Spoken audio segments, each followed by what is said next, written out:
વાવ વિધાનસભાની પેટા ચૂંટણી પૂર્ણ થઈ ચૂકી છે, મતદાન થઈ ચૂક્યું છે અને આ વખતે ગત વિધાનસભા 2022ની અંદર જે મતદાન થયું હતું તેના કરતાં 4% આસપાસ મતદાન ઓછું થયું. મતદાન ઓછું થતાની સાથે ત્રણ ઉમેદવાર જે મેદાનમાં હતા, ભારતીય જનતા પાર્ટીના સ્વરૂપજી ઠાકોર, કોંગ્રેસના ગુલાબસિંહ રાજપૂત અને અપક્ષ ઉમેદવાર માવજી ચૌધરી, આ તમામ ઉમેદવારોએ બૂથ પ્રમાણે કેટલા મતો પડ્યા છે તેનું એનાલિસિસ શરૂ કરવાની શરૂઆત કરી છે. આ એનાલિસિસ થતાની સાથે સાથે હવે સટ્ટા બજાર પણ એક્ટિવ થયું છે.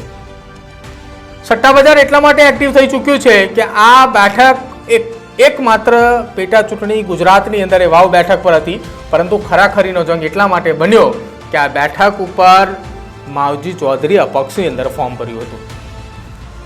હવે જ્યારે તમામ ઉમેદવારોએ મતદાનના આંકડાના એનાલિસિસ કરી રહ્યા છે અને એની વચ્ચે જ્યારે આ પ્રકારના આંકડાઓ સામે આવે કે આ બેઠક ઉપર કરોડો રૂપિયાનો સટ્ટો જે છે તે પણ રમાયો છે.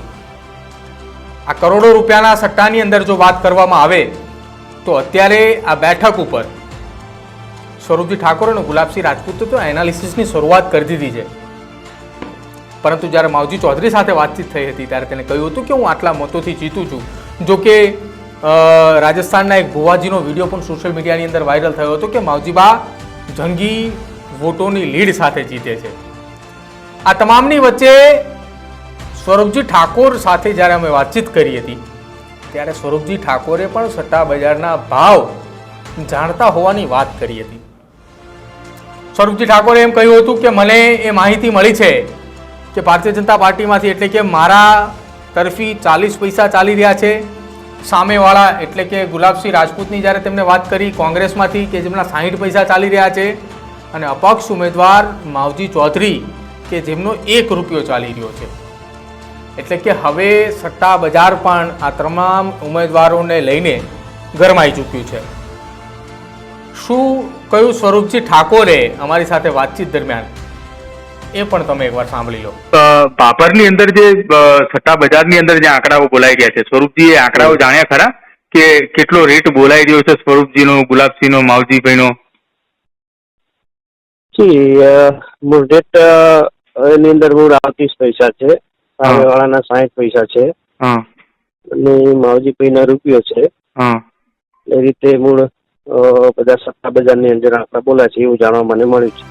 તો અત્યાર સુધી એવું માનવામાં આવી રહ્યું હતું કે જીત માટે કોઈ પણ ઉમેદવાર એ પોતાના કુળદેવી, પોતાના ઈષ્ટદેવ અને પોતાના માતા પિતાના આશીર્વાદ લઈને આગળ વધતા હોય છે, પરંતુ હવે આ તમામ ઉમેદવારોએ જીત માટે એનાલિસિસ તો કરે છે, પોતાના કુળદેવી, પોતાના ઈષ્ટદેવ અને પોતાના માતા પિતાની સાથે સાથે એ તમામ લોકોની પૂજા કરે છે, તેમને પ્રણામ કરે છે, પરંતુ સાથે સાથે સટ્ટા બજાર પર પણ ધ્યાન રાખે છે.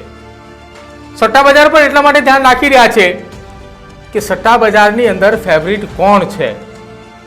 કેમ કે જ્યારે મતદાનનું રિઝલ્ટ જાહેર થવાનો દિવસ એટલે કે 23 તારીખ આવશે, એ 23 તારીખના દિવસે ખબર પડશે કે સાંજના સમયે કોનું સૌથી મોટું રસોડું કરવું.